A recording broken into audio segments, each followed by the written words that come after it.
गोटे कार जाए देखो ब्लैक कार बहुत दूर अच्छे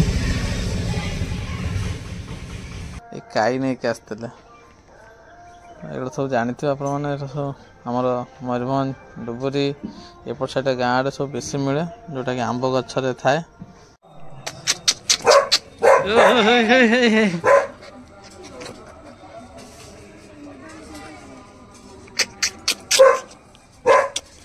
सुंदर कुकुरा को मैंने ने 8000 कमेंट कर 2 पीस कुकुर अच्छे यहाँ गोटे सेपट भितर आ गोटे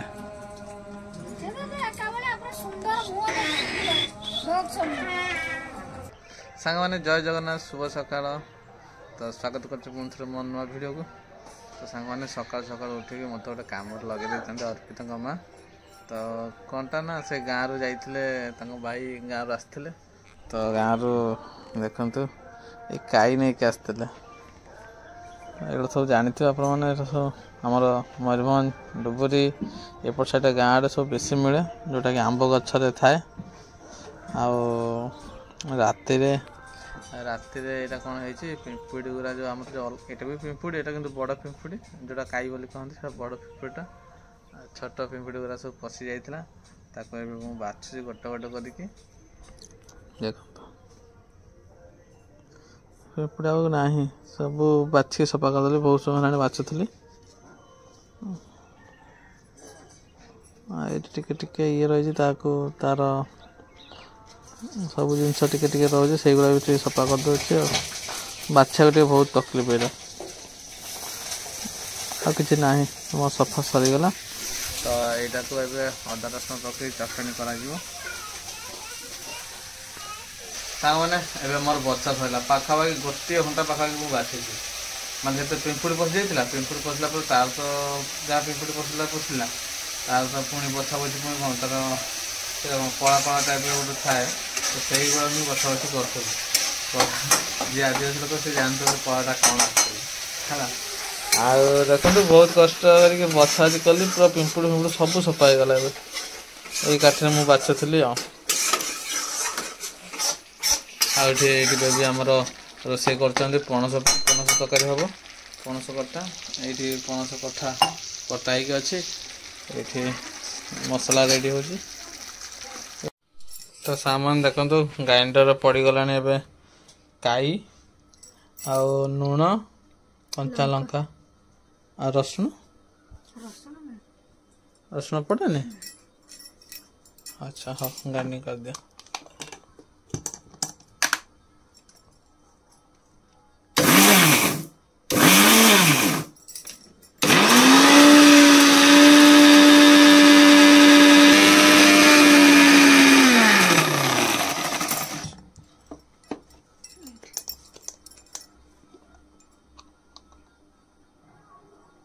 मस्त और अलग प्रकार बास्ना भी आसছে सुंगी दौर कौन सामने देखो यहाँ पूरा ए पेस्ट हो गला आ भितर ना टी अलग प्रकार जो हाउर जो सॉरी आम तो हाउ को जो काईर जो एक्चुअली बास्नाटा तो सही बास्नाटा भी आसला हारी तो यहाँ मुझे गाधी सारे खाइबा सामने एवं मुझे गाधा गाधी सरीगला मुझे खाइबा जाऊँगी तो ये रोटी रखी आटा सका जो होता पणस तरकारी आईटा हूँ मोर जोटा सका स्पेशलटा यहाँ हूँ काई चटनी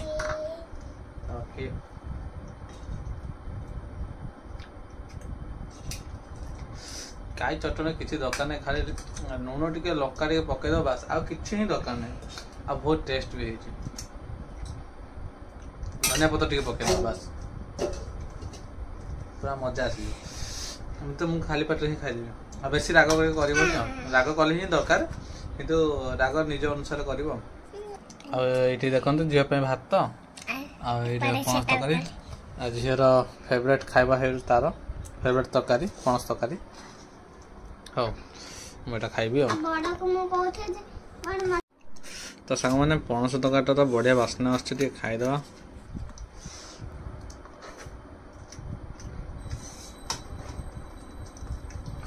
मस्त लगुच भाई ଭାଇ ପଣସରେ ଆସୁଥିଲି ଗାଁରୁ ଆସିଥିଲା। ଆମେ ତ ସବୁ ଗାଁରୁ ଆସୁଛୁ ଆଉ କାଇସ୍ ବି ଗାଁରୁ ପଣସ ବି ଗାଁରୁ। ଖାଅ ଖାଅ ଖାଉନ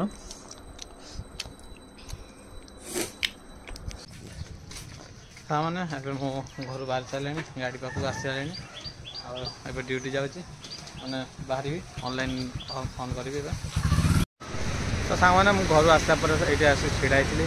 ତ ମୋର ଏବେ ଫାଷ୍ଟ ବୁକିଂ ବି ଆସିଲା ହେରି। ତ ମୁଁ ଏବେ ଫାଷ୍ଟ ବୁକିଂ ନେଇକି ଯାଉଛି, କଷ୍ଟମର ଆଗରେ ଅଛି, ଲୋକେସନ୍ ତ ଏଇଠି ଶୋ କରିଦେଉଛି ଆଗରେ ଅଛି ବୋଲି। ତ ମୁଁ ଏବେ କଷ୍ଟମର ପାଖକୁ ଯାଉଛି, ପିକଅପ୍ କରିବି, ତାକୁ ନେଇକି ଇମ୍ପୋସିଟି ଛାଡ଼ିବାର ଅଛି। ଡ୍ରପ୍ ଲୋକେସନ୍ ତ ମୁଁ ଦେଖାଇ ଦେଉଛି, ତ ତାଙ୍କୁ ନେଇକି ଇମ୍ପୋସିଟି ଛାଡ଼ିବି। ତାପରେ ଦେଖିବା ଦିନ ଜାଗାରେ କେମିତି କ'ଣ ବୁକିଂ ଆଜି ହେଉଛି। ଆଉ ବ୍ଲଗ୍ରେ ରହିଥାନ୍ତୁ।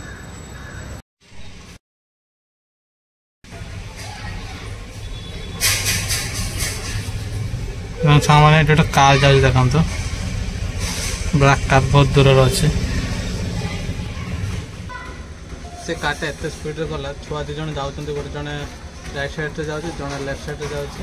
ଛୋଟ ଛୁଆ ଦୁଇ ଜଣ, ଗୋଟେ ଛୋଟ ଝିଅଟେ ଡାହାଣ ପଟେ ଆଉ ଗୋଟେ ଛୋଟ ପୁଅଟେ ବାଁ ପଟେ। ମାନେ ଏତେ ସ୍ପିଡ଼ରେ ଯାଉଛି, ପାଖରେ ଗାଡ଼ି ସ୍ପିଡ଼ 60ରୁ ଅଧିକ ହେବ, ଏତେ ସ୍ପିଡ଼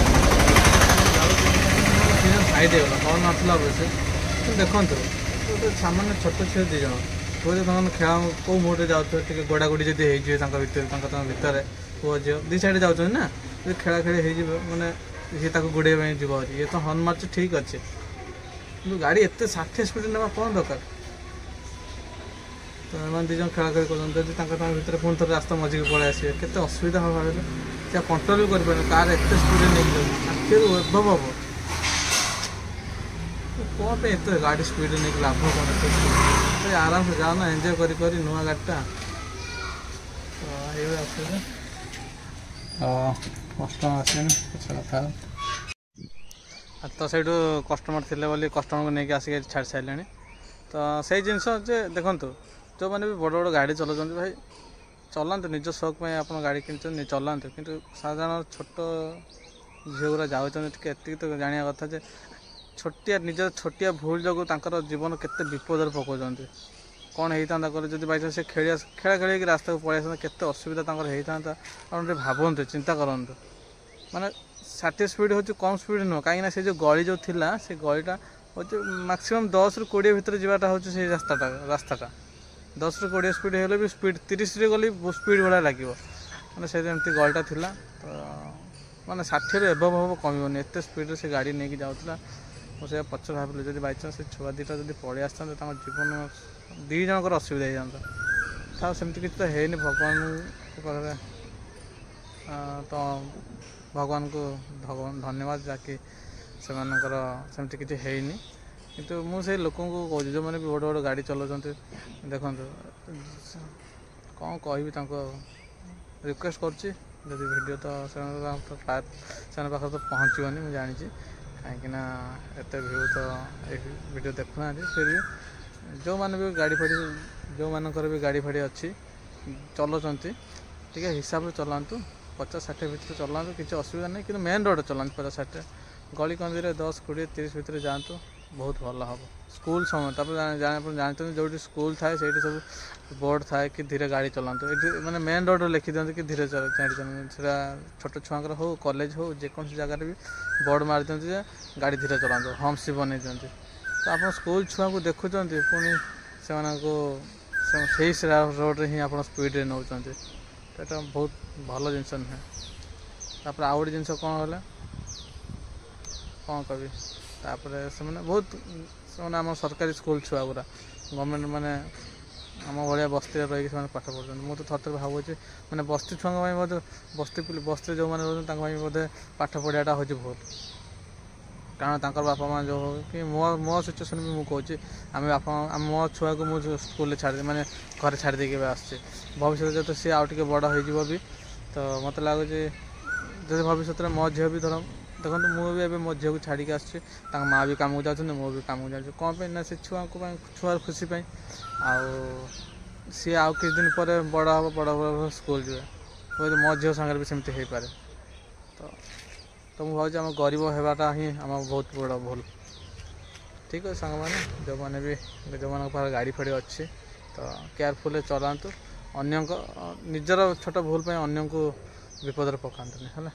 ଠିକ୍ ଅଛି ତାମାନେ ଲଞ୍ଚରେ ଖାଇବା ମୋର ଆସିଛି ରୁଟିକୁ ପରଟା ରୁଟି ତାପରେ ରାତିରେ ମୁଁ ତ ରୁଟି ଖାଇଥାନ୍ତି ପରଟା ତାପରେ ରୁଟି ଆଉ ବେଶୀ ନଥିଲା ବେଶୀ ପରଟା କ'ଣ କରିବା ସେଇଠୁ ଦେଇଦେଲା ଖାଇଦେବା ଆଉ ଗୋଟେ ଦିନ ଚଳେଇବା ତ ସାଙ୍ଗରେ ଆଣିଛି ସିମେଇ କ୍ଷୀରି ଦେଖିପାରୁଥିବେ ତ ଖାଇବା ତ ସାଙ୍ଗମାନେ ଖାଇବା ତ ହେଇଗଲା ଗାଡ଼ିରେ ଟିକେ 5-10 ମିନିଟ୍ ପାଇଁ ବସିବା ଏଇ ଜାଗାରେ ଯାଇକିରି ଖରା ହେଉଛି ଟିକେ ହେଇଛି ଆଉ ଆଜି ବୁକିଂ ବହୁତ ସ୍ଲୋ ଅଛି ତ ସାଙ୍ଗମାନେ ଏବେ ସନ୍ଧ୍ୟା ହେଲାଣି ତ ଆମ ଘର ପାଖରୁ ଜଣେ ପେସେଣ୍ଟ ଥରେ ମଝିରେ ଥରେ ଆଣିକି ମୁଁ ଛାଡ଼ିଥିଲି ତ ତାଙ୍କୁ ଏବେ ନେବା ପାଇଁ ମୁଁ ଆସିଛି ଆଉ ତାଙ୍କର ଏବେ ଡିସଚାର୍ଜ ହେଇଗଲାଣି ତ ସେ ବାହାରି ନାହାନ୍ତି ଏଠି ବାହାରିବେ ଏବେ ତ ଏଇ ବ୍ଲକ୍ ଭିତରେ ଅଛନ୍ତି ଡି ବ୍ଲକ୍ରେ ଅଛନ୍ତି ତ ସେ ଓହ୍ଲେଇକି ଏବେ ଆସୁଛନ୍ତି ସେ ଆକ୍ଚୁଆଲି ଚାଲି ପାରୁନାହାନ୍ତି ତାଙ୍କ ଗୋଡ଼ ଟିକେ ଖରାପ ତ ସେ ଆସିଲେ ତାଙ୍କୁ ନେଇକି ଯିବା ଘରକୁ ଆଉ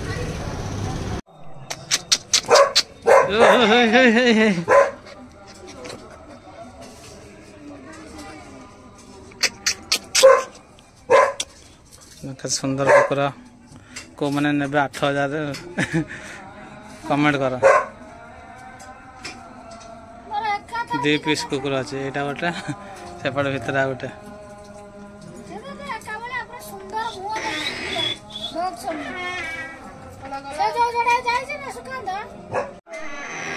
ଭଲ ଖେଳୁଛି